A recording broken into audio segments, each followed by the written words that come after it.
তো এই যে শুটকিগুলো ভেজে তুলে নেওয়া হলো, সুন্দরভাবে কড়াভাবে ভাজা হয়েছে কিন্তু একদম গন্ধ চলে। তারপরে পেঁয়াজ কুচিগুলো ঢেলে দেওয়া হবে, এর মধ্যে সমস্ত মশলা দিয়ে কষিয়ে নিতে হবে।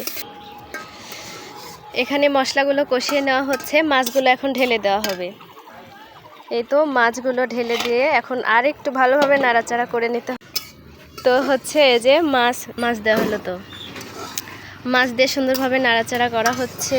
আর এইদিকে গাইস আমার হচ্ছে এতগুলা ড্রাগন ফলের গাছ, মাত্র একবার 5টা ড্রাগন পেয়েছিলাম একসাথে, তারপরে আর ড্রাগন ধরেনি। সবাই দোয়া করবেন, এবার যদি ড্রাগন ধরে সবাইকে দিব, সবাই এসে একটা করে নিয়ে যাবেন।